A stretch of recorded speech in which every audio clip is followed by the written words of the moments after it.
Now we begin. James Caldwell said it quietly to no one, to the rain-streaked windshield of a dark green rental sedan moving at precisely the speed limit down Dryden Avenue at 11:31 p.m. He said it the way a surgeon says scalpel, not with drama, but with the particular calm of someone whose preparation has been so complete that the moment of execution feels almost like a formality. The wire transmitter was taped against his left ribs with medical-grade adhesive pressed flat beneath the crisp cotton of his dress shirt, the suit jacket's heavy lining creating just enough interference to make it undetectable to a standard search. He had no weapon.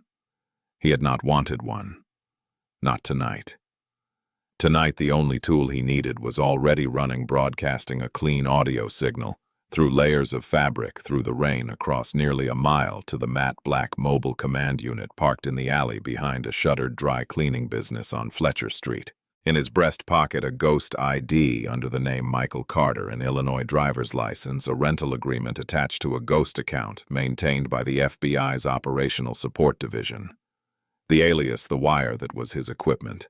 Everything else he carried was invisible. He had studied Captain Roy Briggs with the patience of someone who understood that the only way to dismantle a machine was to first understand every gear inside it. He knew Briggs was parked in the shadows of the gravel turnout behind the shuttered textile building on the south end of Dryden Avenue. He knew the exact calculation that would run through the man's mind when a nice car with out-of-state plates moved slowly through his territory after 11 at night. He had mapped this man's habits, his patrol patterns, his specific territorial reflexes, the way a cartographer maps dangerous terrain, not to admire it, but to move through it without dying. James kept his hands at 10 and 2. He let the dark green sedan move through the Dryden district like a man with nothing to hide and nowhere urgent to be. Beneath the careful neutrality of his expression, he thought of one name: Thomas Okafor, a hardware store on Oak Street. A worn black ledger in a false-bottomed desk drawer. A handwritten entry pressed hard into the page: Thomas O., $6, 200. Refused. Handled. He thought about what handled had cost a 60-year-old man who had simply said no. He thought about 3 years. He thought about a daughter who drove 4 hours every month to sit across a glass partition from her father. He thought about the specific weight of that word handled, and what it meant to be reduced to a single notation in a corrupt man's accounting of the world. And then the red and blue exploded in his mirror, and James Caldwell exhaled, once, slowly, completely. Now we begin. What he did not think about, what he had trained himself over 20 years not to think about until the work was done, was what would happen in the next few hours to the man in the gravel turnout who believed with the absolute certainty of someone who had never once faced a real consequence that tonight was just another profitable evening in a territory he owned. Captain Roy Briggs was about to learn what it felt like to be the prey. Drive into Caldwell Parish from the interstate on a clear morning, and you would see what the tourism brochure described as the crown jewel of the region. You would see the downtown skyline catching the early light glass office towers, a restored Victorian courthouse with a copper dome that had turned green over a century of Louisiana summers, a riverfront park with restored gas lanterns and a walking path wide enough for families to spread out on Sunday afternoons. You would see the wide, well-maintained boulevards of the Magnolia Hills neighborhood in the city's north, where houses sat behind generous lawns, and the SUVs in the driveways cost more than most people in Caldwell Parish earned in 3 years. You would see the Cypress Ridge Golf and Country Club, its iron gates visible from the highway, its manicured grounds an immaculate declaration of who belonged and who did not. But drive south on Dryden Avenue past the point where the streetlights started flickering and the sidewalks started crumbling, and you would find a different city entirely. The Dryden Avenue district had not always looked this way. Older residents could tell you about the era when Oak Street was a commercial artery, with a barber shop that had a 4-week wait list when children played in the streets until the lights came on, because parents were not afraid to let them, when the neighborhood had the particular quality of a place that believed in itself. That belief had been built over generations by families who stayed by businesses that extended credit when times were tight, by the specific and stubborn conviction that a community could make itself out of work and loyalty and refusal to be moved. That was before the 3rd Precinct became what it had become. Before Captain Roy Briggs decided that the Dryden Avenue district was not a community to be served, but a territory to be owned. Briggs had been with the Caldwell Parish Police Department for 24 years. He had made captain at 42, a promotion the department's press release attributed to exceptional leadership and an unparalleled arrest record. What the press release did not mention was how that record had been assembled through a careful, methodical enterprise of extortion, planted evidence, and targeted enforcement that had been running out of the 3rd Precinct for the better part of a decade. The operation worked with the efficiency of a machine tuned over many years. Briggs and his inner circle most critically. His bagman, Sergeant Gary Tatum, a heavy-set man with close-cropped gray hair and the disposition of someone who had never once questioned whether what he did was right, because he had stopped asking that question long ago, identified businesses and individuals in the Dryden district who had something to lose and too little legal protection to fight back. The targets were consistent. Black residents, working-class families, anyone whose economic position made the cost of a prolonged legal battle higher than the cost of simply paying. The mechanism was equally consistent. First, a sudden wave of citations and inspections for those who hesitated.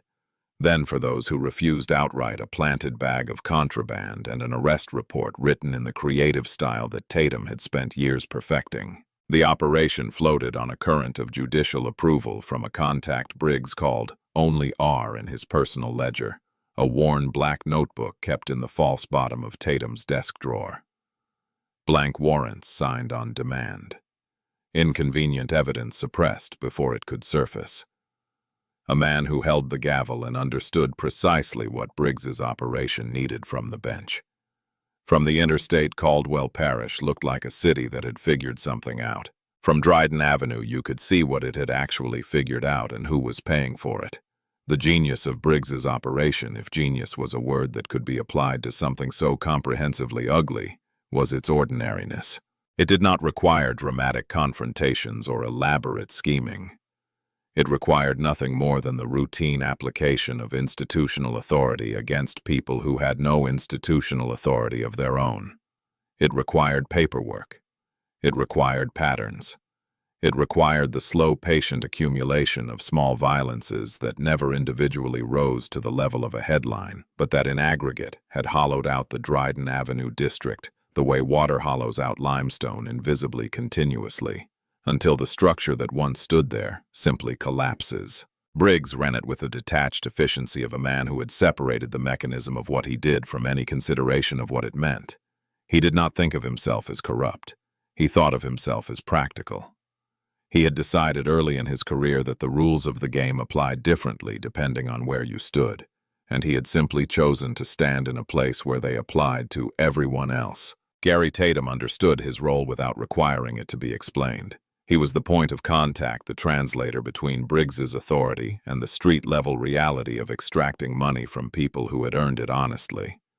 When a business owner needed to be reminded that cooperation was in their interest, Tatum handled the reminder. When someone's refusal required a more direct response, Tatum handled that too, with a pre-prepared evidence bag and an arrest report that converted a citizen's dignity into a criminal record with the same dispassion. A factory worker converts raw material into product. The third element, the judicial component, was what gave the whole operation its particular durability. Judge Raymond Strickland had been on the Caldwell Parish bench for 18 years. He was known publicly as a tough-on-crime jurist with a record of maximum sentencing and a talent for the kind of press conference that made voters feel safe. He had won 3 consecutive retention elections with margins that suggested not just approval, but reverence. What was not public was the worn black notebook, the contact saved as a single letter in Briggs's personal phone. The arrangement that had been running for 6 years, blank warrants provided on request, inconvenient cases routed to courtrooms where outcomes could be shaped, the specific sentence handed down for a specific defendant adjusted based on what Briggs needed the system to say.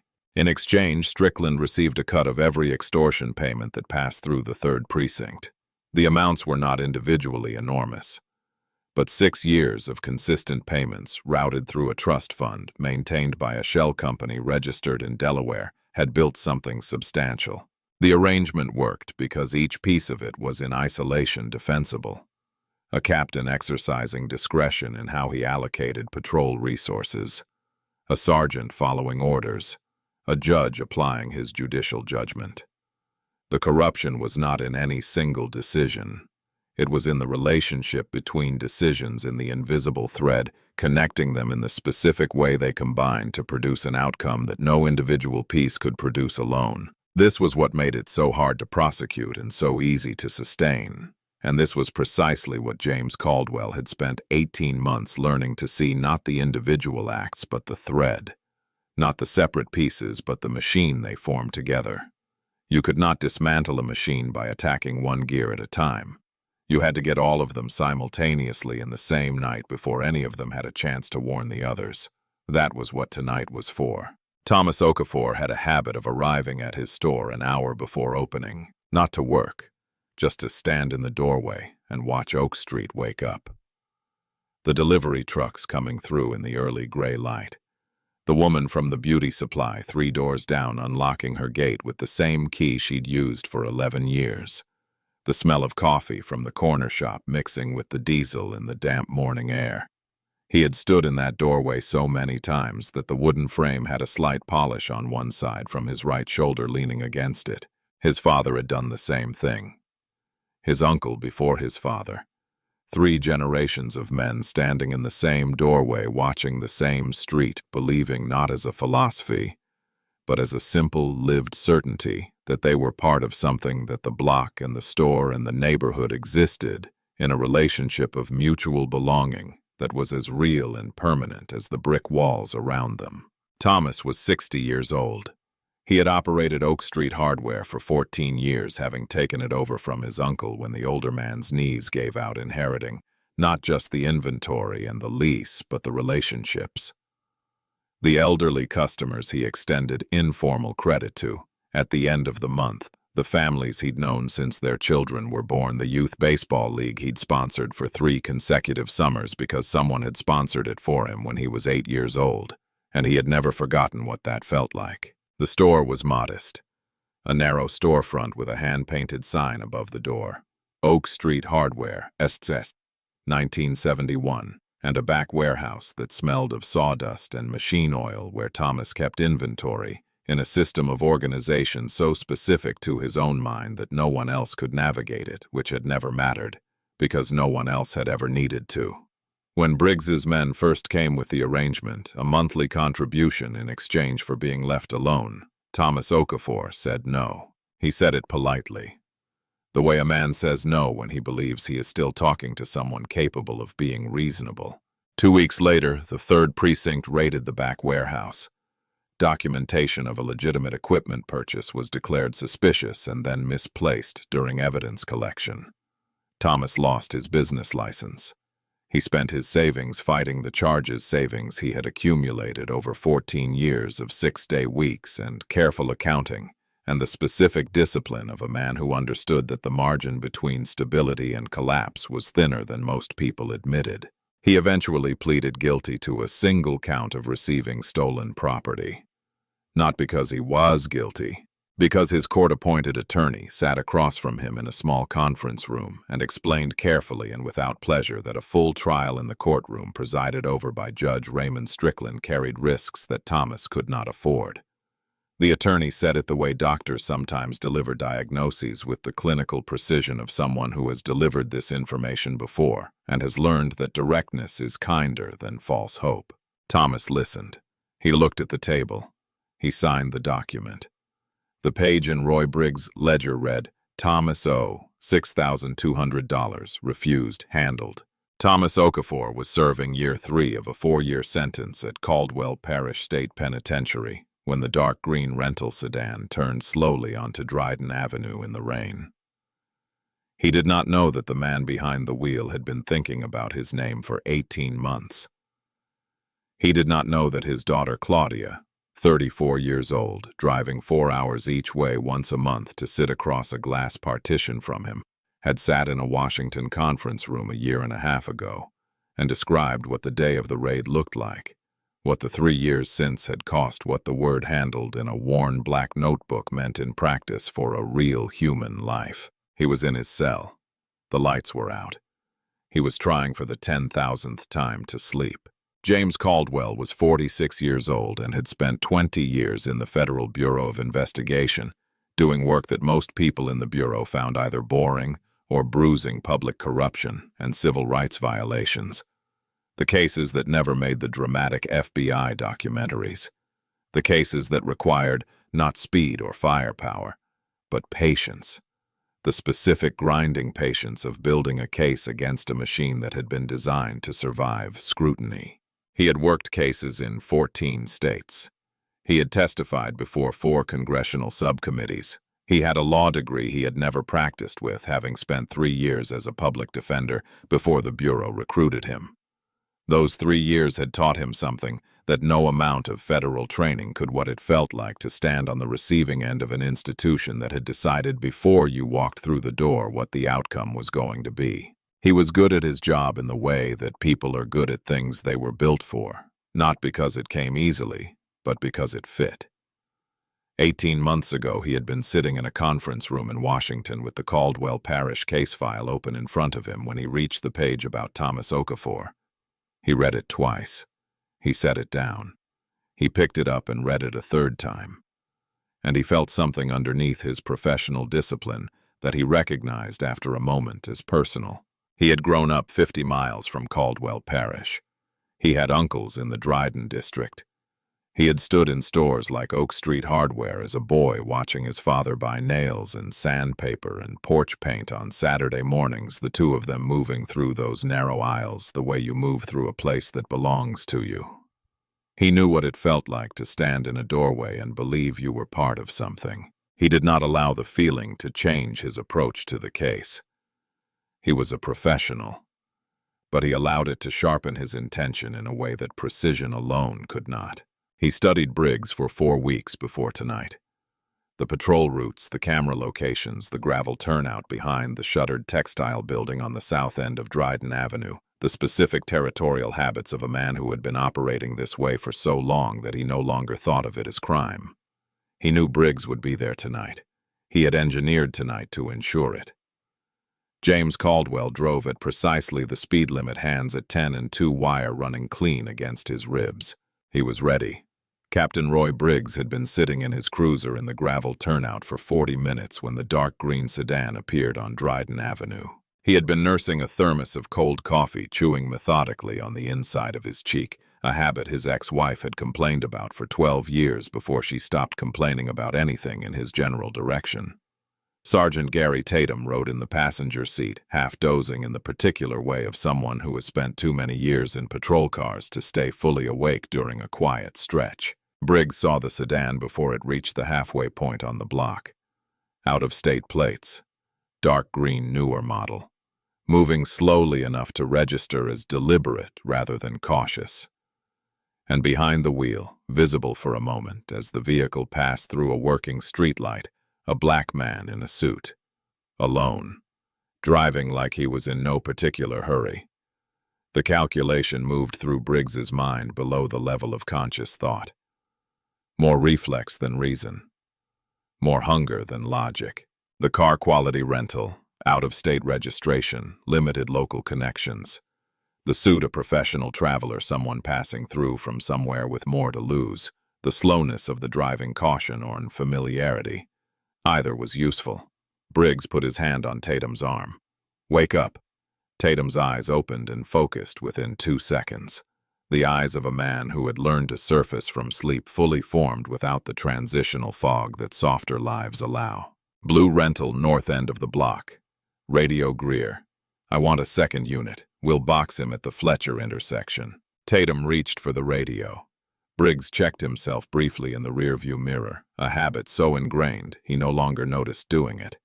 His face was a broad landscape of weathered skin and compressed authority, deeply lined, ruddy. The captain's bars on his collar caught the dashboard glow. He had worn those bars for 6 years, and in the geography of the Dryden district they functioned less as a rank insignia than as a property deed. He straightened them out of something between habit and ceremony. Then he dropped the gear shift into drive and rolled out of the gravel turnout into the dark. The two cruisers moved in from opposite ends of the block with the choreography of a team that had executed this maneuver so many times it required no coordination beyond a look. Briggs swept up from the south. Deputy Owen Greer came in from the north with Officer Dale Finch in the passenger seat. The blue sedan's brake lights appeared, and then the strobes fired red and blue, flooding Dryden Avenue, throwing jagged shadows across the wet pavement and the boarded storefronts and the wire mesh windows of the closed laundromat on the corner.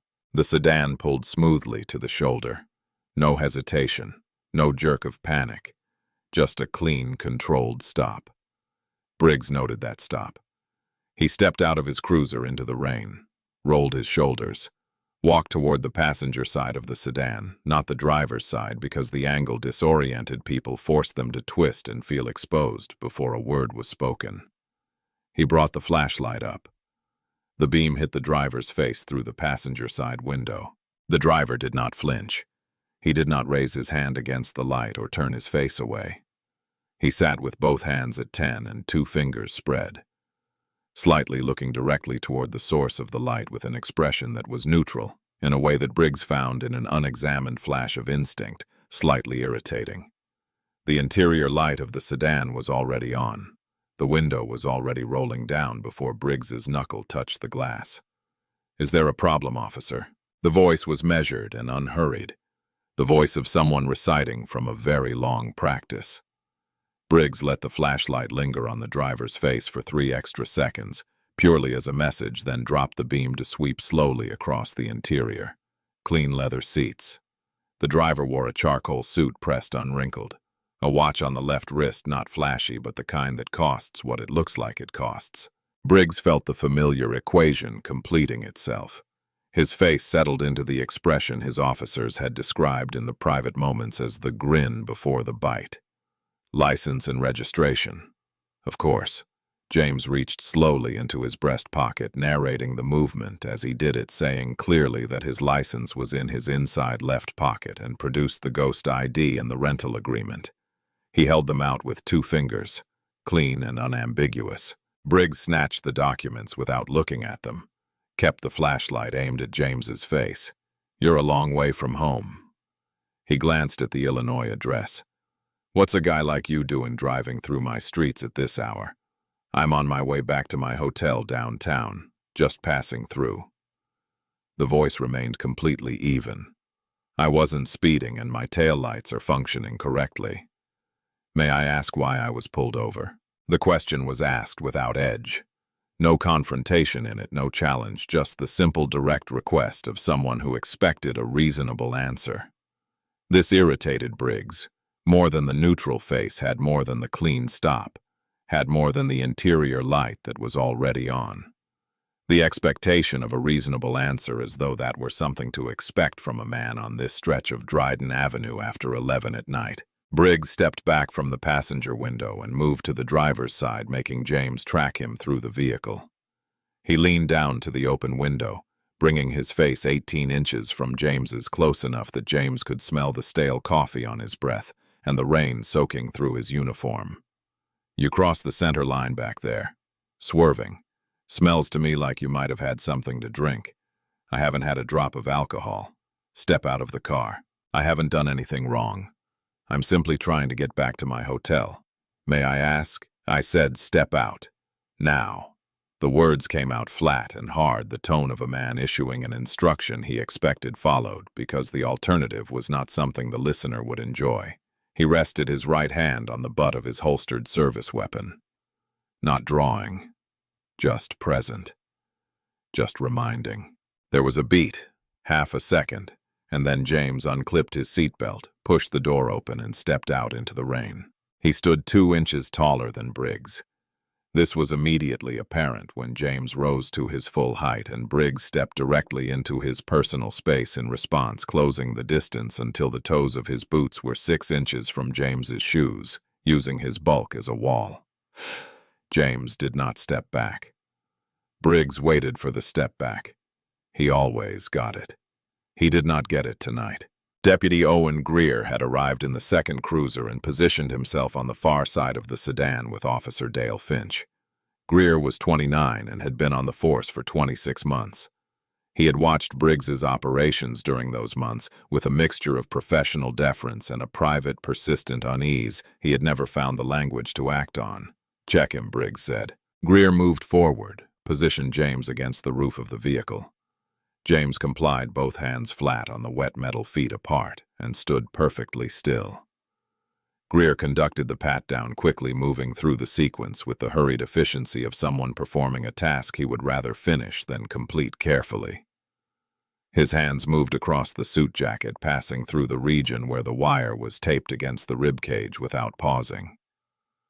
The transmitter was pressed flat against skin held by the adhesive, and the heavy lining of the suit jacket created enough interference to make the slight additional thickness undetectable to a search that was neither slow nor deliberate. "He's clean, Captain." Briggs dismissed Greer with a look and stepped up behind James, close enough to breathe on his neck. "You think," Briggs said, dropping his voice to a murmur that was somehow more aggressive than a shout, "that because you're wearing a fancy suit you can come through my part of town and do whatever you want?" James said nothing. "You people." Briggs delivered it with the specific care of a man reaching for a tool he trusted. A tool he had used so many times that reaching for it required no more thought than reaching for a pen. "Always think you're above the law when you get a little bit of money. I haven't broken any laws, Captain." James's voice was controlled and clear, projected forward, aimed with precision at the microphone against his ribs. "I'm simply exercising my right to travel on a public road."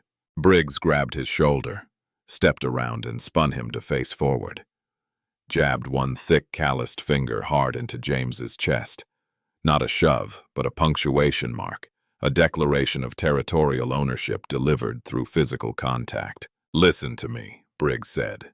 He said the next word slowly with a deliberateness that made clear he was choosing it, wielding it, tasting it. The word he had used 1,000 times in 24 years on these streets. The word that was both a slur and a declaration of the world, as he understood it to be organized. Boy. He let it sit in the rain for a moment. Let it do the specific work it was designed to do, to compress a human being into a category small enough to be dismissed, to reduce a man in a good suit standing 2 inches taller than him into something that required no further consideration. James's jaw tightened. It was the only visible thing that moved a single brief contraction of muscle along the jawline, lasting less than a second before his face returned to its careful neutrality. His eyes stayed on Briggs's, steady, unbroken. His voice came out calm and measured and clear. "Are you arresting me, Captain? Because if not, I'd like to leave." Briggs reached into the breast pocket of his own uniform jacket and produced a small, clear plastic evidence bag sealed at the top, containing a white powdery substance. He held it up against the strobing lights of the cruisers with the casual authority of a man presenting a receipt. The bag was pre-prepared, as Tatum's bags always were maintained in Briggs's personal inventory, for precisely this kind of situation. The department called it found contraband. His officers called it making the case fit the arrest. "Found this in your center console," Briggs said. "Looks like a felony."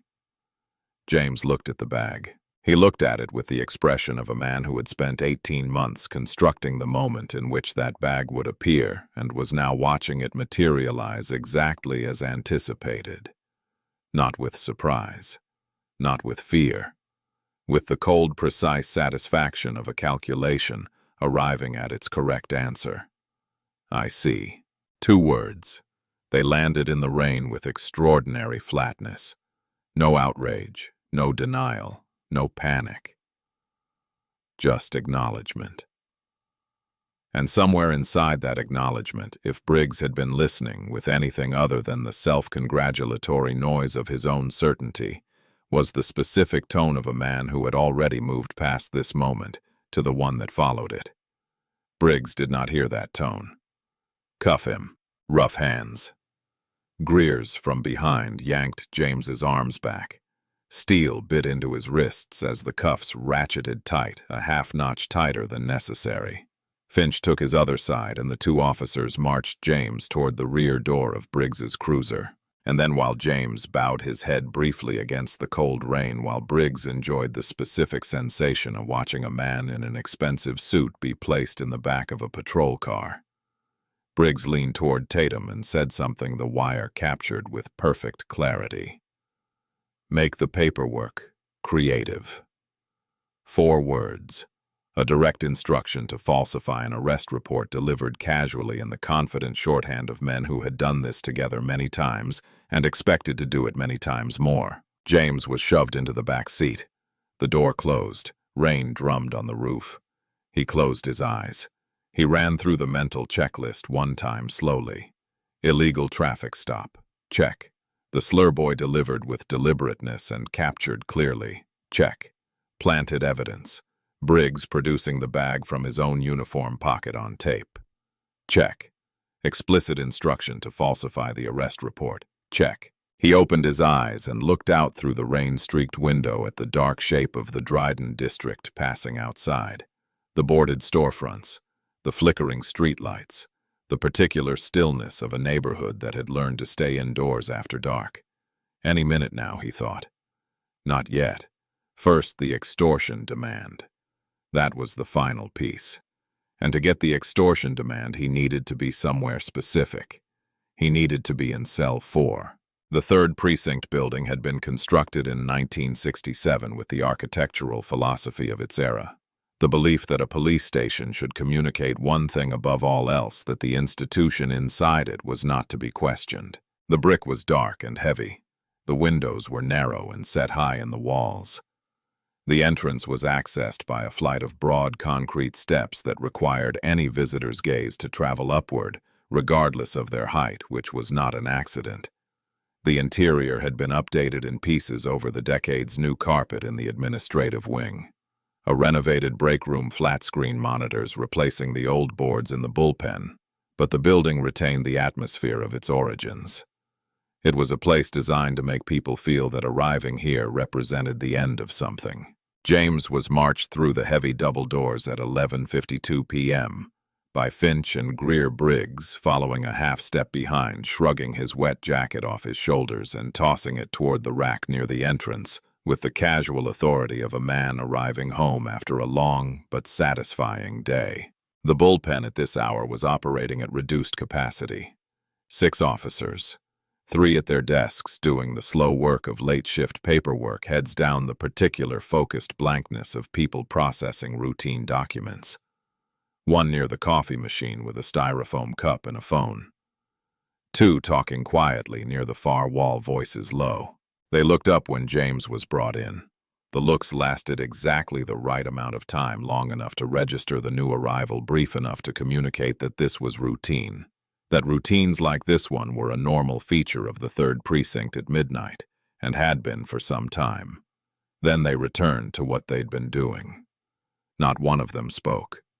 Not one of them questioned it. This was what James found, even after 20 years, the most quietly devastating thing about cases like this one. Not the individual villain. The individual villain was almost always comprehensible. A specific variety of small person who had found a large mechanism and learned to operate it for his own benefit. What was devastating was the room around him. The men who looked up and looked away. The men who had decided that the cost of knowing less was the most they were willing to pay, and had been paying it nightly for years without examining what it was buying. "Put him in a holding cell 4, Briggs said to Greer without looking at James. "Don't bother booking him yet. I want to have a private conversation with our high-rolling friend first." Greer led James down a narrow corridor, bare concrete walls, the smell of bleach, and beneath it the fainter smell that bleach does not entirely eliminate. Cell 4 was the 2nd door on the right, a heavy iron door with a sliding deadbolt and a wire mesh window the size of a standard paperback. James noticed Greer's posture as they walked, the slightly hunched quality of a man carrying something he hadn't chosen to carry. 29 years old, 26 months on the force. He had been watching Briggs's operations with a mixture of professional deference and a private, persistent unease he had never found the language to act on. He followed orders because he understood correctly and instinctively that not following orders in the 3rd Precinct carried costs that extended well beyond a formal reprimand. Greer unlocked the cell and pushed James through. The deadbolt slid home with a sound like a period at the end of a very long sentence. The cell contained a metal bench bolted to the floor, a stainless steel fixture in the corner, and nothing else. The walls were cinder block painted a shade of institutional beige that had faded to something closer to old teeth. The single overhead light was recessed, behind thick wire-reinforced glass, producing a flat, merciless illumination that made the space feel like the inside of a very small storage unit. James turned his back to the door and pressed his shoulder blades against the iron bars.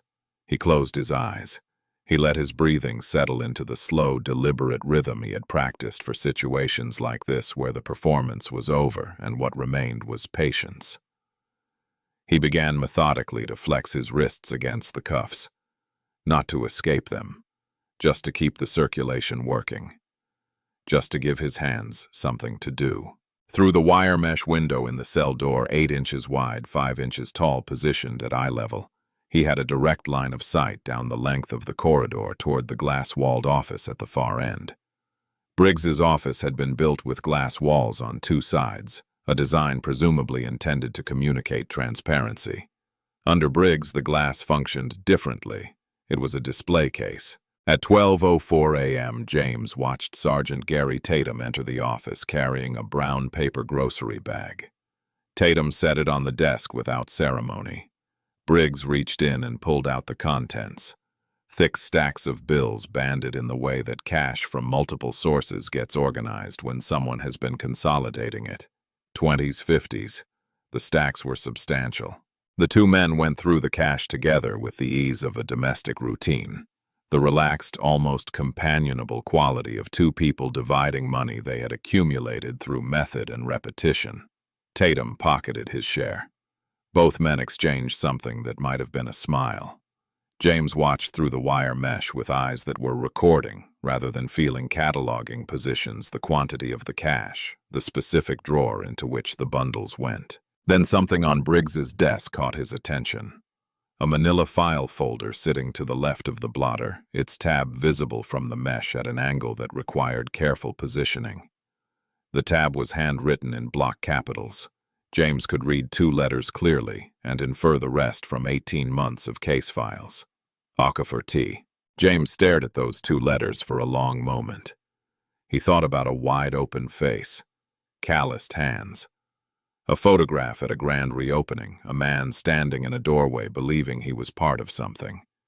He settled back against the bars and waited for Briggs's boots to come down the corridor. Briggs arrived at cell 4 at 12:35 a.m. He came alone. This was always a private conversation by design. The clipboard. He carried a prop, the cheap ballpoint pen, between his fingers, a habit that let him occupy his hands. He walked with the unhurried rhythm of a man who considered himself to hold every advantage the situation contained, which at this moment he still genuinely believed was true. He stopped in front of the bars, looked at James with the expression of a professional appraiser, reviewing an item he has already decided the value of. Then he reached out and tapped the bars twice with the pen. The sound was absurdly gentle, like a small bell given what came next. So Briggs said, "David, is it? We ran your plates. Rental car. Illinois address, no local connections." He let the implications sit in the air between them.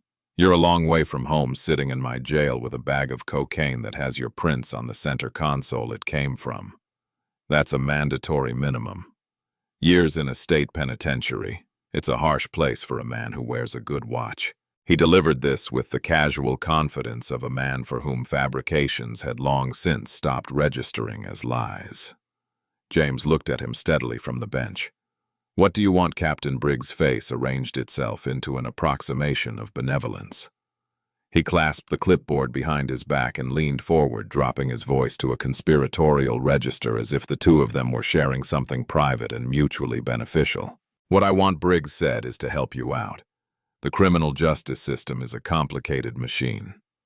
Paperwork gets lost. Cases get complicated.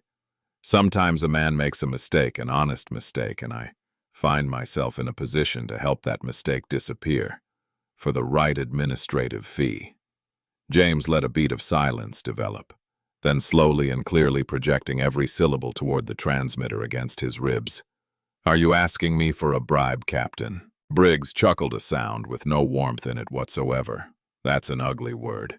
Think of it as a localized fine, $15,000 cash. You make a phone call.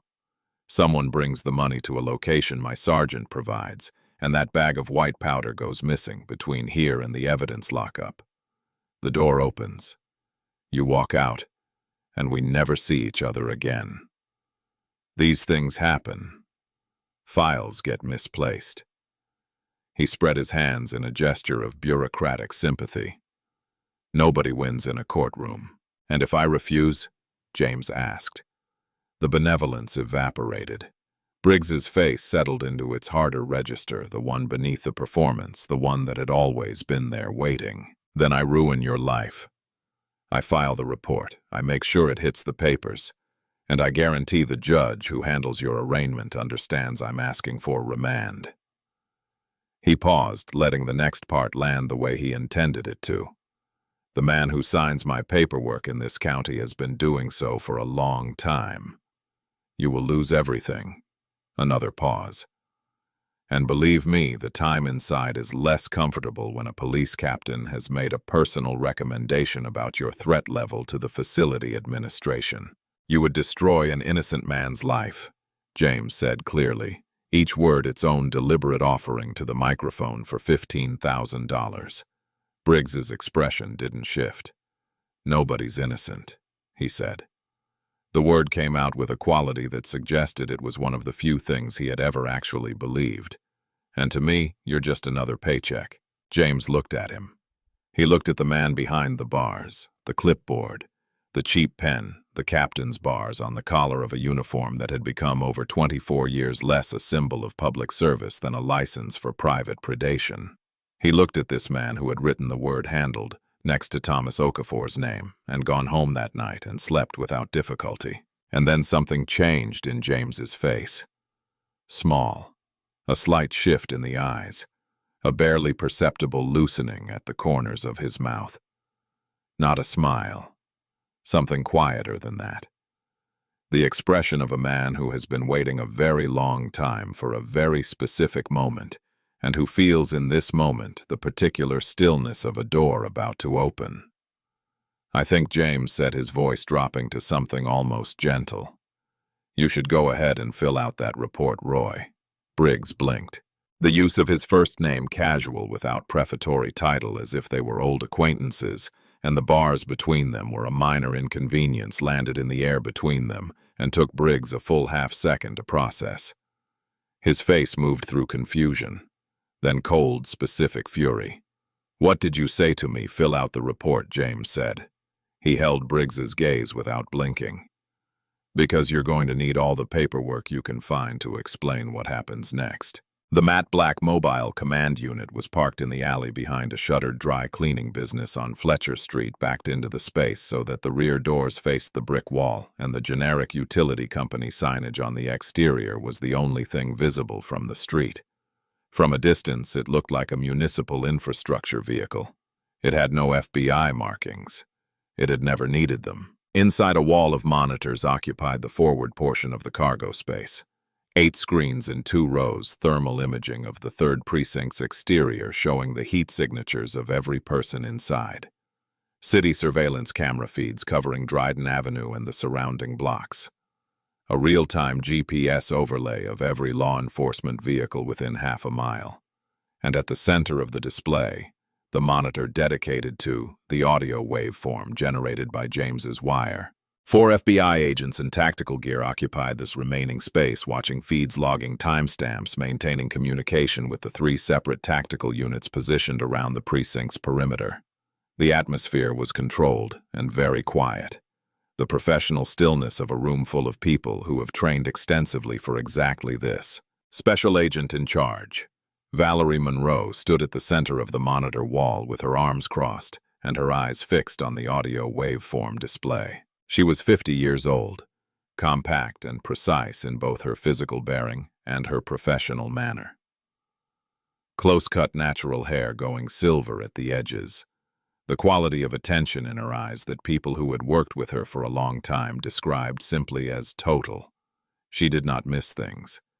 It was not a gift she had been born with so much as a discipline she had built through 19 years in the FBI's Public Corruption Unit, through dozens of operations in a dozen states, through the specific and unglamorous practice of learning to listen to what people were really saying beneath what they thought they were saying. She had recruited James for this operation 18 months ago, sitting across from him in a Washington conference room with the Caldwell Parish file open between them. She had chosen him not only because his background and clearance made him the optimal candidate for the undercover role, but because she had recognized in the specific way he read Thomas Okafor's page in the file that he understood what this case was about in a dimension beyond the criminal codes. He understood it the way you understand something you have felt in your own body. She had trusted him to stay cold. He had stayed cold on Dryden Avenue through the search, through the slur, through the cuffs and the cell. The waveform had been steady and clean throughout. Now the waveform spiked. Briggs's voice came through the speakers with absolute clarity. $15,000. Cash. Monroe's posture shifted, barely visible, a minute straightening of the spine, a slight forward tilt of her weight. She waited. The wire needed the judicial reference. That was the final element, the thread connecting Briggs to the judge, captured in his own words. The man who signs my paperwork in this county has been doing so for a long time. She exhaled once. She held the encrypted radio for 3 additional seconds, listening to James deliver his follow-up, listening to Briggs's response remove any remaining possibility of ambiguity before she pressed transmit. "All units," she said.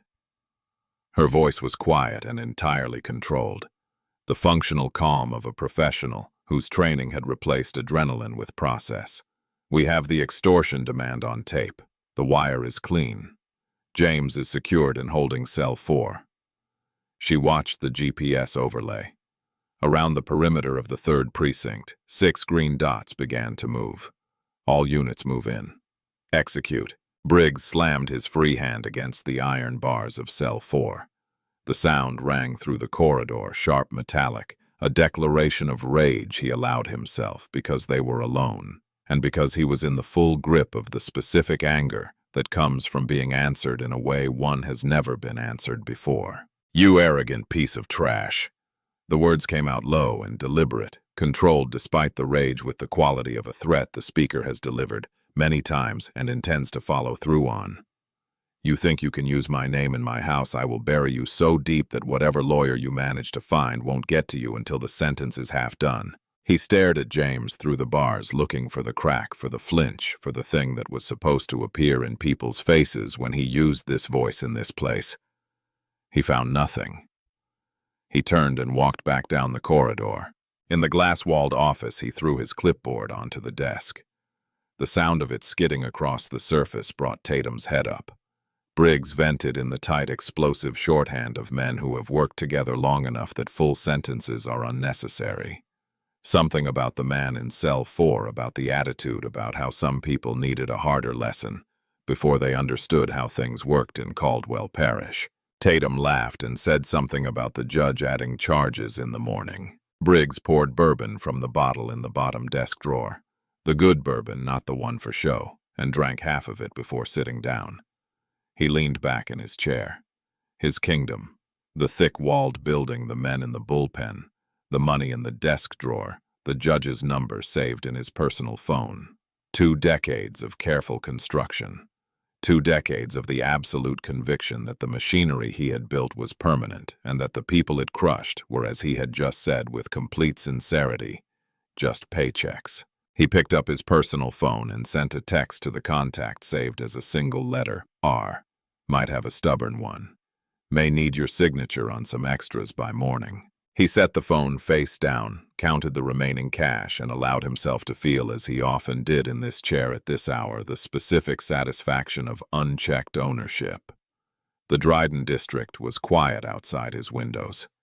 The man in cell 4 would come around by morning. They always came around. Or they found themselves looking at a felony charge in a courtroom where Briggs's word was effectively the final word. Either way, he had won. He had won before the green sedan ever turned onto Dryden Avenue. He had won before this particular evening even began. He finished the bourbon, turned off the desk lamp, and put his boots up on the corner of the desk.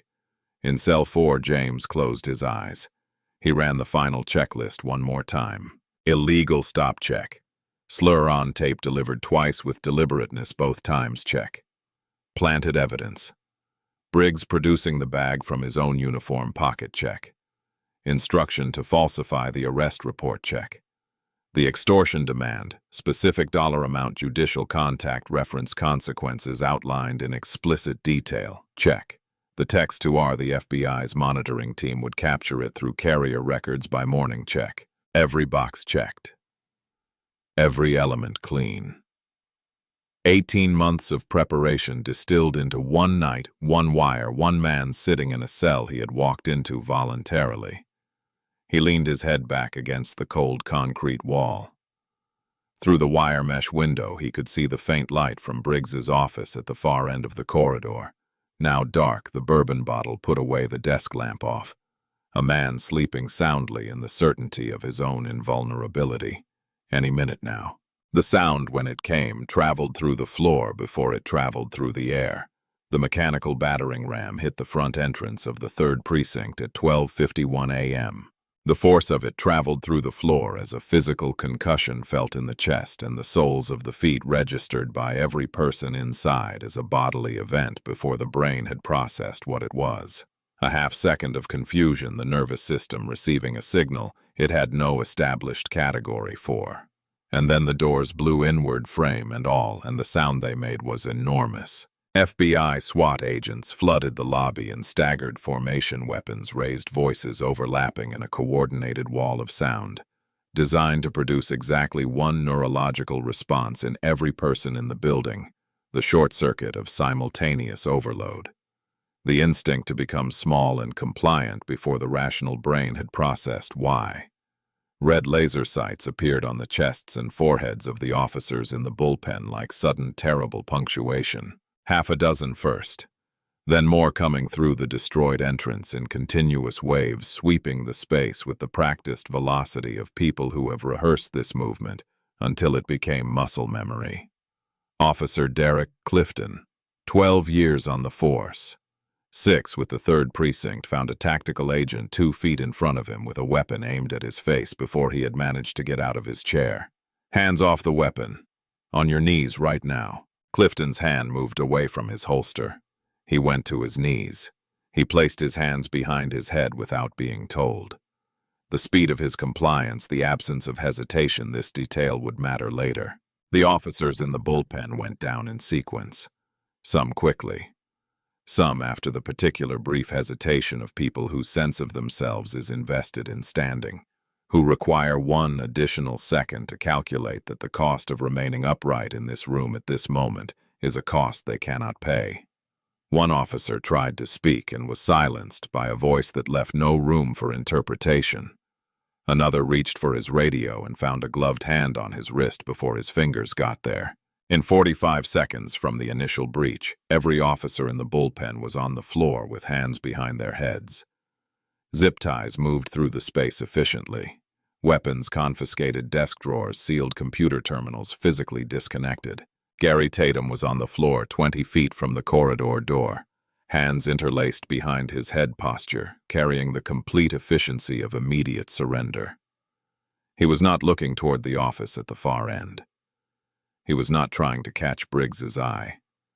He was looking at the floor directly in front of him with the concentrated attention of a man who has decided that the distance between himself and his captain is the most important distance in the room. The first abandonment delivered, not with a word or a look, but with the specific eloquence of total, deliberate absence. In the glass-walled office, Briggs heard the breach as a physical impact, the concussion through the floor, the enormity of the sound, and the first thing his body did was produce alertness, the chemical preparation for a threat. Then his mind caught up to what his body had registered, and the alertness transformed into something else entirely. He was on his feet before he had consciously decided to stand. The remaining cash on his desk slipped from his hands as he rose, bills fanning out across the surface and fluttering to the floor in slow, absurd individual sheets, as if even the money understood that its era in this office was over. He reached for the desk phone. Dead. He grabbed his radio. Static. His personal cell showed no signal. The FBI field team had suppressed all communications within 300 feet. His eyes went to the glass wall of his office, and what he saw through it turned something cold in his chest into something colder. The bullpen was a scene he had never witnessed from this angle in 24 years of police work. Officers he had cultivated, directed, and protected were on their knees, surrounded by agents whose equipment and bearing communicated clearly that they belonged to a level of institutional authority that made the 3rd Precinct's entire hierarchy irrelevant. Like a photograph of a kingdom the morning after its king had been removed, same furniture, same walls, but the organizing principle gone, and the absence of it suddenly visible everywhere. The office door was kicked in from the other side before Briggs could reach it, the frosted glass panel in its upper half shattering inward, and 2 agents came through with weapons raised and instructions that left no interpretive space. They took him by the arms and brought him down onto his own desk. His face hit the surface directly on top of the scattered dirty money, the bills pressing against his cheek, the smell of them. Close and specific and absurd. He felt the cuffs close around his wrists. He heard his own voice somewhere in the chaos demanding to know who had authorized this. The voice sounded even to him like a performance of authority by someone who had forgotten that authority is something granted rather than inherent, and that the grant had just been revoked. Valerie Monroe entered through the breached front entrance at a pace that suggested she was inspecting rather than advancing. Unhurried, hands at her sides, sidearm holstered. She walked past the kneeling officers without looking at them, walked into the corridor and continued toward the office at the far end. She began reading the charges without inflection or theater extortion. Civil rights violations under color of law. Narcotics trafficking, conspiracy to commit racketeering, delivering them to the room the way a diagnosis is delivered, precise, clinical, without the requirement of a response. From the direction of the cell block came the sound of footsteps, deliberate, unhurried, the specific rhythm of someone walking toward a room rather than away from one. James Caldwell came down the corridor, rubbing his wrists where the cuffs had been removed.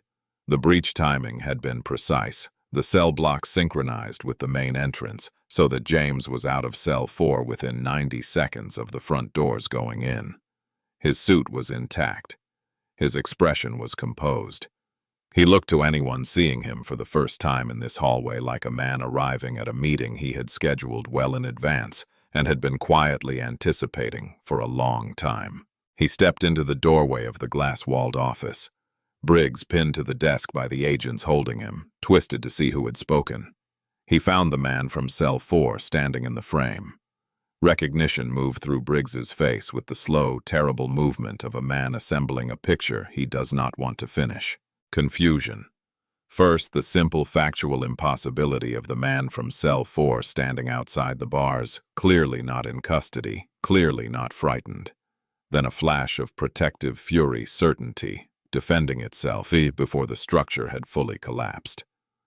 And then moving in beneath both of those, the cascading horror of comprehension as everything rearranged itself into its actual meaning.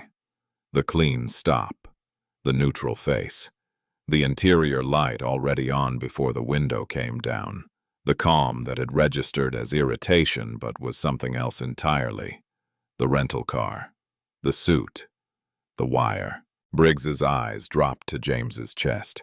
The dress shirt was partially open at the collar, not disheveled, but open enough that the adhesive tape along the left side of the rib cage was visible, along with the flat rectangular profile of the transmitter beneath it. James reached into his breast pocket and opened the leather badge case. He held it at eye level, steady, unhurried, without ceremony. The gold shield catching the fluorescent light. The embossed seal. The identification card in the adjacent window with his photograph, his name, his title. He held it there for 3 full seconds without speaking. Then James Caldwell, Deputy Assistant Director, Public Corruption and Civil Rights Division, Federal Bureau of Investigation, Washington, D.C. Silence. And then involuntarily, from the place in the human brain where reflex lives below language, where 24 years of habit are written in something more durable than conscious thought, a single word left Roy Briggs' mouth. The same word he had used twice on Dryden Avenue in the rain. Boy. It left his mouth the way a lifetime of habit leaves the mouth automatically, before the mind has processed the context, before the eyes have registered the badge. The gold shield. The agent who is not in the cell, who was never in the cell, the way Briggs had believed him to be. The word dissolved into the silence of the office immediately, the way a word dissolves when it has been said in exactly the wrong room to exactly the wrong person, with exactly the wrong badge in his hand. And in the half-second of silence that followed, Briggs heard it. Heard it the way you hear your own voice on a recording, with the distance that reveals what was always there but invisible through proximity. He heard what it sounded like, what it had always sounded like. What it sounded like in that corridor 3 minutes ago when Monroe read the charges, what it sounded like on Dryden Avenue in the rain, what it had sounded like 1,000 times over 24 years in the Dryden district in every interaction with every person he had decided required reduction. He heard it for the first time with the ears of someone on the other side of it. James held Briggs's gaze for one long, deliberate moment. Then he reached up. His fingers found the pin clasp on the back of the silver captain's badge, the small mechanical resistance of it the moment it gave way. He held the badge in his palm for 1 full second. This piece of metal, this object that had functioned as a property deed for a neighborhood, a license for extortion, a permission slip for 24 years of harm. He set it face down on the desk beside the scattered dirty money, without a word. He turned and walked out of the office. James stepped outside the glass wall of the office and stood still. Not long. Just the length of one controlled breath, his hand against the corridor wall, his eyes briefly closed. He had needed to step away. Not for the investigation, which was proceeding with the systematic precision of something that had been planned down to the minute. For himself. What had just happened? The badge, the word, the specific look on Briggs's face as comprehension moved through it, had touched something he had spent 18 months keeping at a professional distance. He thought about the conference room in Washington. Thomas Okafor's photograph in the case file, a man in his late 50s with a wide-open face and calloused hands, photographed at his store's grand reopening 7 years before the raid. Standing in the doorway of Oak Street Hardware with the posture of a man who had built something and knew it. The pride in it not announced, but visible the way warmth is visible without being stated. He thought about Claudia Okafor sitting across the table from him 18 months ago, describing what the day of the raid had looked like. The sound of the warehouse doors. The officer's hands going through her father's inventory. The specific and deliberate way that something earned over decades can be disassembled in an afternoon, by people who have been given the authority to disassemble it. He thought about what handled meant in practice. What it cost to be reduced to a single notation in a corrupt man's accounting of the world. What it cost a community when the institution sworn to protect it became the instrument of its extraction. He had let himself feel that 18 months ago in the conference room. He had not let himself feel it again until now. He breathed it through. He straightened his jacket. He walked back into the corridor. Valerie Monroe found him near the cell block. She was carrying a cardboard box that she set on a nearby desk inside unmarked narcotics never logged into the official system. Illegal firearms with serial numbers filed to featureless metal-banded cash from 6 separate hidden locations. Then she produced the ledger from her tactical vest, the worn black notebook from the false bottom of Tatum's desk drawer, and handed it to James. He opened it and began turning pages. The volume of entries stopped him. Hundreds of names. Hundreds of lives, each reduced to a dollar amount and an outcome notation. He stopped at the page dated 26 months prior. Thomas O., $6,200. Refused. Handled. He looked at the word handled for a long time. He said nothing. Then he set the ledger down carefully, the way you set something down when you intend to return to it and intend for it to mean something when you do. "We're going to review every conviction from this precinct," James said. His voice was level. Thomas Okafor goes first. The federal detention facility smelled like institutional cleaning solution and recycled air. James entered the interrogation room at 8:15 the following morning, in a fresh charcoal suit carrying a portfolio and a manila folder thick enough that Briggs's eyes went to it immediately and did not leave it for the first 30 seconds. The room, gray walls, steel table bolted through the floor, 3 metal chairs, a two-way mirror along the right wall. Temperature kept slightly lower than comfortable. Briggs sat across from James in an orange canvas jumpsuit. No captain's bars, no uniform, no badge. Without them, he occupied his chair like a man who has lost the scaffolding around which his sense of size was organized. Shoulders slightly collapsed, hands on the table with the aimless quality of objects that have forgotten their function. He had not slept. This was visible in the bloodshot eyes and the tension around his jaw. James opened the portfolio and laid out photographs in a row across the table without speaking, the wire transmitter recovered from his rib cage, the planted cocaine evidence bag, a still image from the cruiser's exterior camera showing Briggs producing the bag from his own uniform pocket, the ledger open to the relevant pages, the burner phone in an evidence bag, a printed transcript of the key extortion sequence from the wire. He arranged these methodically, the way a contractor lays out tools before a job, with the calm of someone who expects the materials to speak for themselves. Then he sat down. "The union representative came at 7 this morning," James said. He reviewed the preliminary evidence disclosure. He left at 7:42. He did not leave a contact number. He paused. "Your department-assigned attorney reviewed the same disclosure. She requested reassignment to a different client." Briggs said nothing. James laid out the mathematics with dispassionate clarity. The federal charges, the mandatory minimum calculations, the sentencing enhancement for his leadership role in the conspiracy, the additional exposure from the explicit instruction to falsify the arrest report. He did it without theater, without visible satisfaction, with the clean directness of someone delivering accurate information. "You are 54 years old," James said. "The mandatory minimums on these charges stacked produce a sentence floor of 49 years. He let the number sit in the room. "You will die in a federal penitentiary." Briggs tried the defensive move of a cornered man. Vague references to connections in state government, the kind of historical arrangements that had managed problems like this before. He delivered it in the tone of a man who no longer believes what he is saying, but says it anyway, because the alternative is accepting that everything he built has ceased to exist.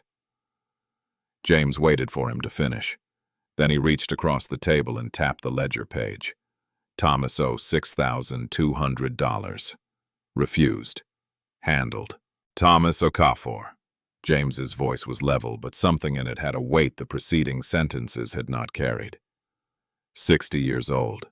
Hardware store on Oak Street. He said no to your fee. You filed a false raid on his business, fabricated the evidence, and he served 3 years of a 4-year sentence in a state facility.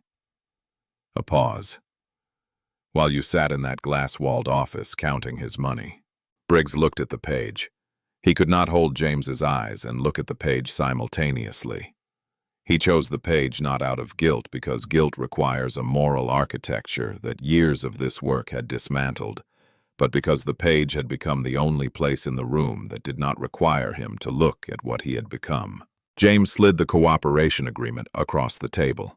Then he slid an identical wire transmitter, the same model, same adhesive, same flat profile, until it rested against Briggs's shackled hands. "You are going to call Judge Raymond Strickland. You are going to tell him you escaped the federal operation before you could be fully processed, that the chaos gave you a window that you have $200,000 in untraceable cash from a secondary stash the FBI didn't find. You are going to ask for a meeting." Briggs stared at the transmitter. The specific irony of it was not lost on him. He had been caught by a wire. The only path to something other than dying in custody ran through wearing one himself. The man who called others boy was being offered survival through the mechanism of becoming exactly what he had spent 24 years making others feel they were a pawn controlled by a man with more authority. What happens if he refuses to meet? "Then you are the apex of this conspiracy," James said, "and you spend the rest of your life in federal custody." He held Briggs's gaze. "If you cooperate, if you deliver Strickland on tape in open air, in his own words, the Department of Justice will recommend 12 years at a minimum security facility. You will be 66 when you walk out. You will see sunlight again before you die." Briggs stared at the transmitter for a long moment. Then his hands, the hands that had planted evidence in a man's center console, tightened cuffs a half-notch past necessity. Written handled next to a hardware store owner's name and gone home and slept. Reached out and closed around the device. He pressed the adhesive tape against his own skin. He picked up the phone and dialed. The Cypress Ridge Golf and Country Club occupied 52 acres of the most expensive real estate in Caldwell Parish, separated from the surrounding streets by a continuous iron fence 12 feet high. The entrance gate was operated by a guard who checked names against a membership list before it moved. Inside, the fairways achieved a uniform green that the surrounding natural landscape never managed without significant and ongoing expenditure.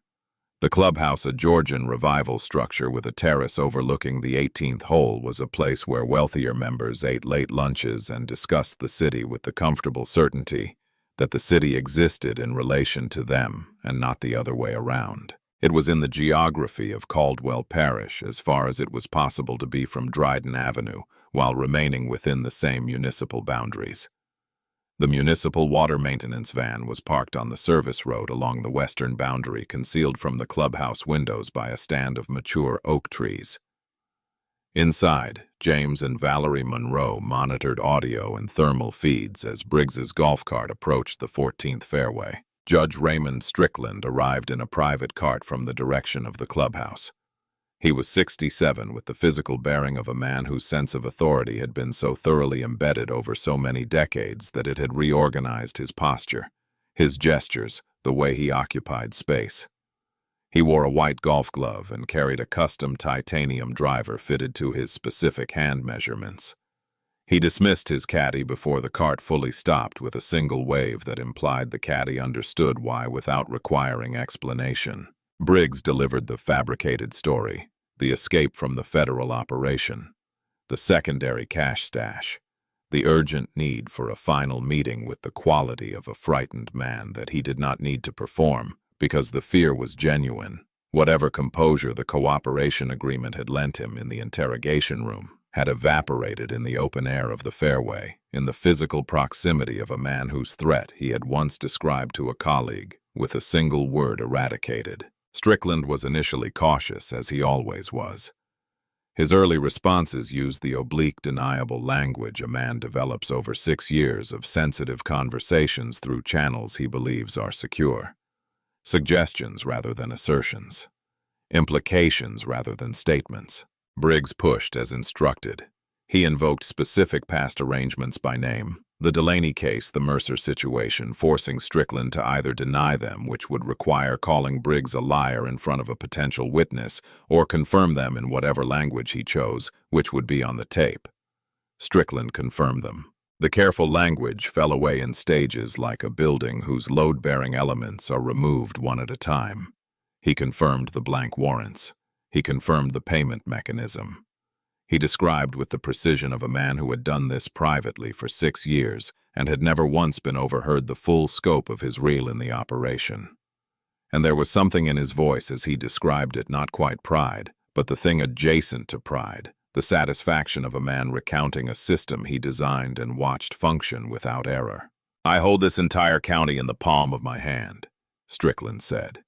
In the surveillance van, Valerie Monroe's hand moved to the radio. She looked at James. He was already looking at her. He gave us the whole kingdom. Then Strickland leaned forward and pointed a manicured finger directly at Briggs's chest, directly over the hidden microphone, and delivered the threat with the fluency of a man who had made it before. If Briggs ever breathed a word of their arrangement to the federal investigators, Strickland would ensure he was quietly eradicated in whatever facility the system sent him to. Monroe pressed transmit. All units, move in. Take them both. The tree line on the western boundary produced FBI agents. The way tree lines in operations like this one always do suddenly, and in numbers that establish the irreversibility of the situation before anyone inside the perimeter has fully processed what is happening.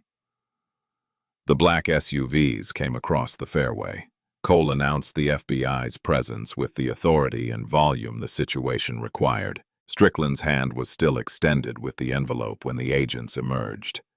His refined demeanor collapsed in stages outrage.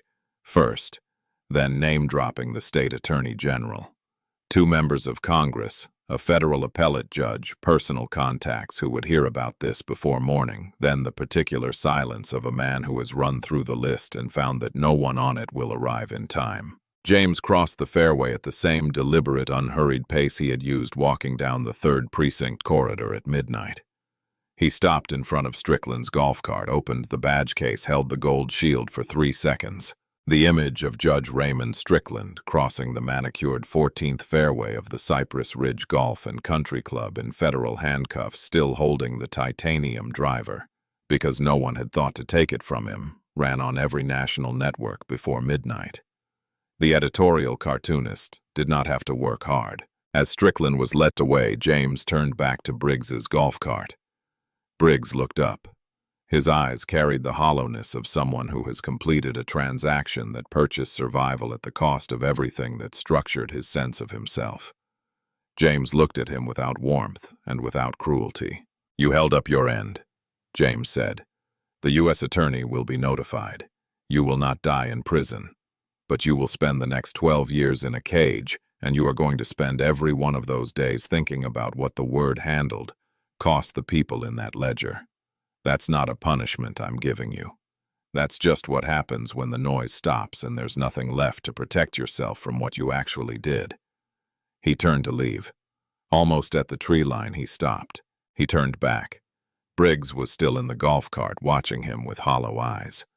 James held his gaze across the distance of the fairway, across the muddy gashes the SUVs had carved in the manicured green, and said quietly only to Briggs, "No microphone, no recording, no audience but the 2 of them and the morning sky. Thomas Okafor spent 3 years in a state penitentiary for saying no to you. He lost his business. He lost his savings. His daughter drove 4 hours every month to sit across a glass partition from him. You wrote handled next to his name and went home." James paused. "I want you to know that when he walks out of that penitentiary, and he will walk out, it will be because of the work that started on Dryden Avenue. It will be because of every person you called boy who turned out to have more power than you imagined." He turned and walked through the tree line without looking back. The trial of Roy Briggs lasted 9 days. The gallery was packed every morning. In the back 3 rows, 22. Dryden Avenue district residents sat watching the proceedings with the particular attentiveness of people who have been told for many years that these rooms do not function on their behalf, and who are watching carefully, not yet fully trusting the possibility that this time might be different. On the second day, the prosecution played the wire recording. The jury heard Briggs's voice, unmistakable and clear. The extortion demand, the judicial reference, and the word boy delivered twice with its full deliberate weight. The prosecution played it a second time. On the second listening, 2 jurors did not look at Briggs. They looked at the audio equipment as if they could not bring themselves to connect the voice in the air to the man sitting at the defense table. Guilty on all counts. Racketeering, civil rights violations under color of law, narcotics trafficking, extortion, falsification of official records. The Honorable Judge, Patricia Alcott, a black woman in her mid-50s with the focused intelligence of someone who had spent her career in exactly the rooms where the consequences of corruption Land Hardis sentenced Roy Briggs to 24 years at a federal correctional institution. She stripped his pension. She ordered restitution payments to 53 documented victims. She named Thomas Okafor from the bench. She said the word handled aloud from his ledger in a federal courtroom. She let the room sit with it for a moment that lasted longer than any word has a right to last. The trial of Judge Raymond Strickland lasted 12 days and became a national story of a magnitude the Briggs case had not achieved. The image of Strickland crossing the Cypress Ridge fairway in handcuffs, still holding the titanium driver, had been viewed 40 million times before the trial began. The jury deliberated for 6 hours. Guilty on all counts, including solicitation of murder, the threat against Briggs on the golf course audio captured with the same terrible clarity as everything else. The presiding judge sentenced Strickland to 36 years, no possibility of parole. Full seizure of assets, the Magnolia Hills estate, the offshore accounts, the trust fund structures built over 6 years of other people's money. As the marshals turned Strickland from the defense table, he looked at James in the gallery. The look lasted 2 seconds. It was not remorse. It was the last look of a man who remains somewhere in the remaining architecture of his self-conception, convinced that the outcome is incorrect. Then the door closed, and the courtroom began slowly to breathe again. 3 months after Briggs's conviction, in a brief and procedurally unremarkable hearing that attracted no press and filled only a third of the courtroom, the conviction of Thomas Okafor was vacated. The judge presiding over the post-conviction review signed the order mid-morning on a Thursday. He noted the grounds compromised evidence, false arrest documentation originating from the 3rd Precinct, a warrant signed by a judge convicted of judicial corruption, and struck the case from the record. The court officer said, "All rise," when the judge left, and "You may be seated," when the next matter was called. Thomas's attorney called him afterward. Thomas listened to the news on a phone in the common room of Caldwell Parish State Penitentiary, with the particular expression of a man receiving information he has been told would come and has not entirely believed would come until it does. He was released the following morning. The morning was overcast and cold, the kind of cold that has mass to it, that presses against your face and finds the gap at your collar. The gates of Caldwell Parish State Penitentiary opened at 8:15. Thomas Okafor walked through them wearing the clothes he had been wearing when he arrived, held in a property bag for 3 years and 2 months, carrying a clear plastic bag containing a wallet, a watch, a phone that no longer held a charge, and a folded photograph of Claudia that had gone soft at the creases from being opened too many times in a cell. Claudia was at the gate, 34 years old. She had driven 4 hours to be there before sunrise, the same drive she had made every month for 3 years, but this time without the glass partition at the end of it. She was holding a thermos of coffee. She did not shout. She did not wave. She did not rush forward. She stood at the gate with the thermos and looked at her father walking toward her, and he looked at her. When the distance between them closed enough, she put the thermos under her arm and took both of his hands in both of hers. They stood like that for a long moment without speaking. The morning air moved between them. A delivery truck passed on the road behind the parking lot. Somewhere inside the facility they had just left, a door closed with the specific sound those doors make, a sound Thomas Okafor would hear for the rest of his life in moments of unexpected quiet. James Caldwell had not come. He had written instead on FBI letterhead one page which Claudia read to her father in the passenger seat of her car as they drove away from the prison's access road. She had to read the last line twice because her voice broke on the first pass. The letter was direct and without embellishment.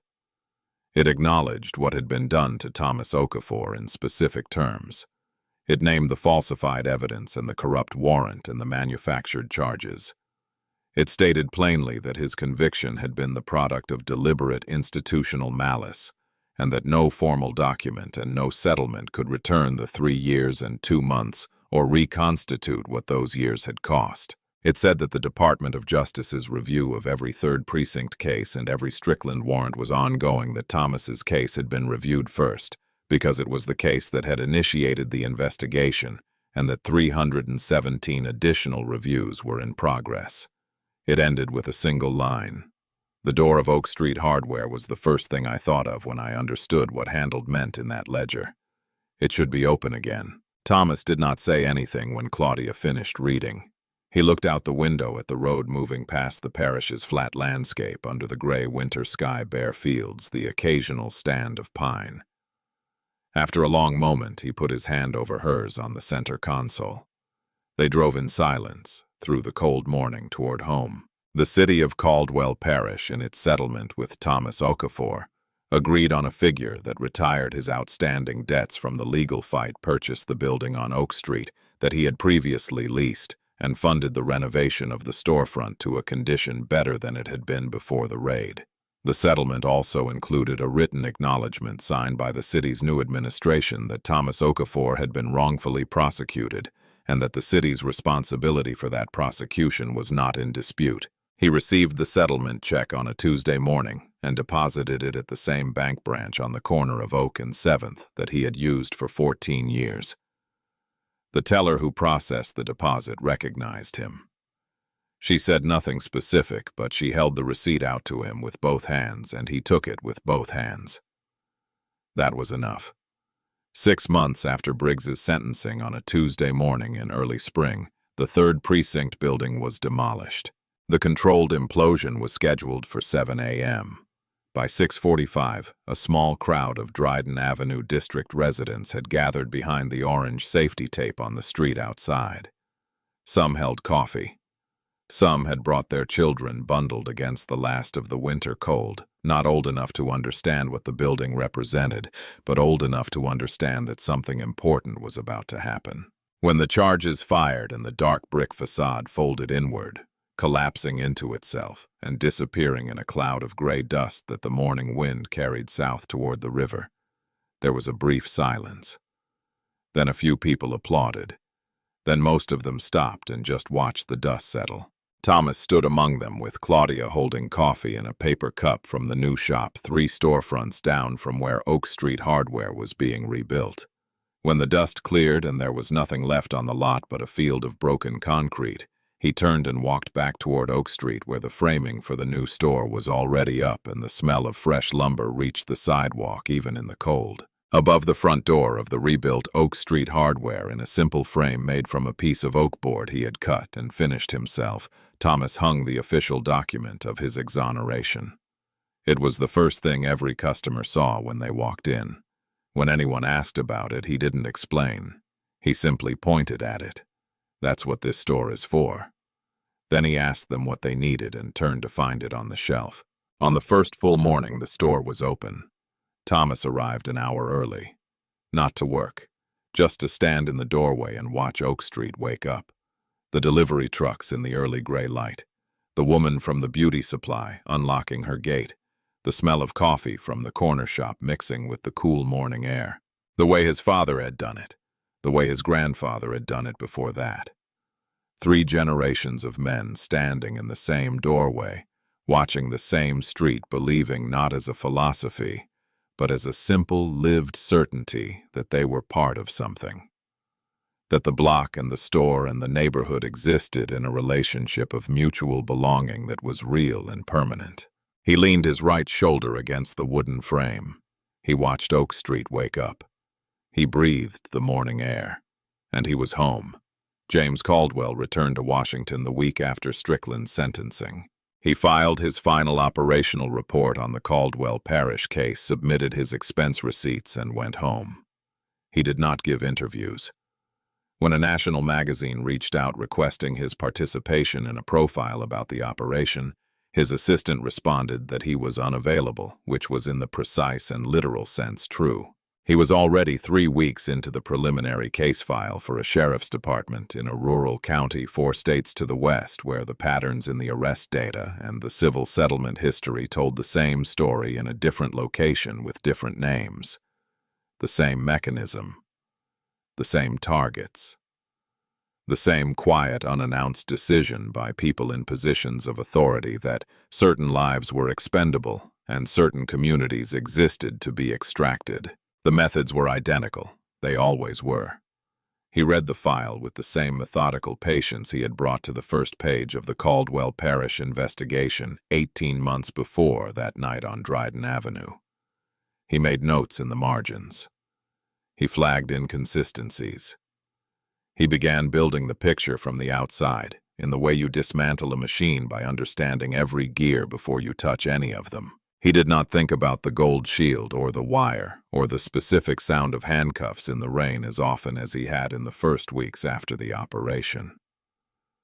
He thought instead about what needed to happen next and how to make it happen correctly. That was the work. That had always been the work. 2 years after the Dryden Avenue traffic stop, 317 wrongful convictions tied to the 3rd Precinct and Judge Strickland's courtroom were overturned.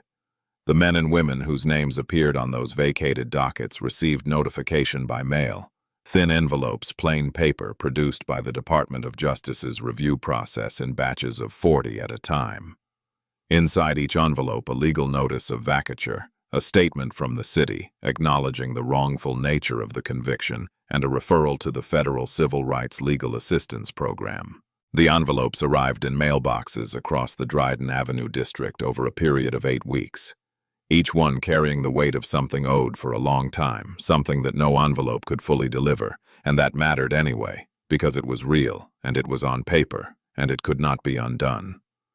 Thomas Okafor received no envelope. His case had come first.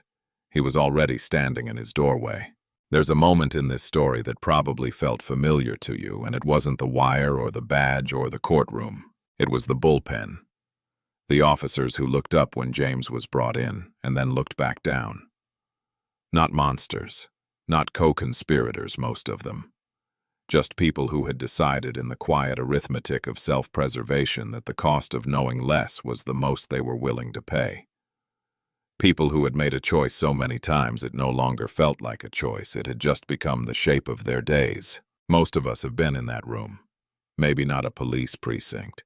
Maybe a workplace, a neighborhood, a family.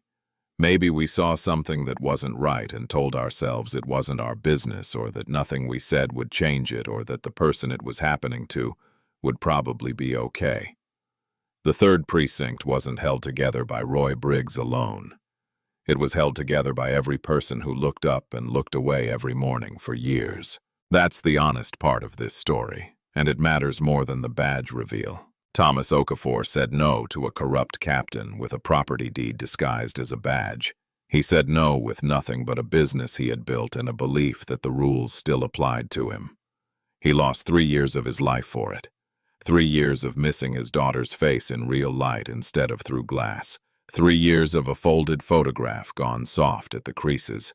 3 years of listening to a door close every night with the sound that only those doors make. What Roy Briggs never understood, what men like him never understand, is that the ledger runs in both directions. He wrote handled next to Thomas Okafor's name and thought he was closing an account. He was opening one. Every person he called boy was a debt accumulating interest. Every community he treated as a territory instead of a home was a foundation giving way.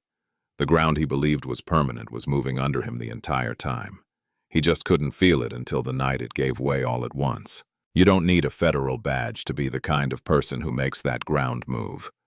You need something simpler and harder, the willingness to say that what you're watching is wrong, and to let that statement exist somewhere beyond your own head, in a conversation, in a record, in a refusal to look back down when you've looked up. Thomas Okafor stood in the doorway of Oak Street Hardware on the first morning it was open, an hour before the first customer came. He watched his street wake up. The delivery trucks. The smell of coffee. The woman from the beauty supply across the way unlocking her gate. It was the same doorway his father had stood in, and his grandfather before that. 3 generations of men who believed not as a hope but as a fact that they were part of something, that what they had built belonged to them, that the street outside their door was theirs to inhabit in peace. Roy Briggs tried to take that belief away. For 3 years and 2 months he succeeded. But you cannot handle a belief. You can disrupt it, delay it, punish the person who holds it, But the belief itself survives because it is not located in a business license or a bank account or a court document. It is located in a man leaning his shoulder against a wooden doorframe, watching his street come alive, knowing exactly where he is and exactly who put him there. If this story reached something in you, if it reminded you of someone or of a room you were once in, or of the moment you looked up and looked back down, share it. Because the stories we tell about what justice looks like are part of how we keep building it. Subscribe, and don't miss what comes next.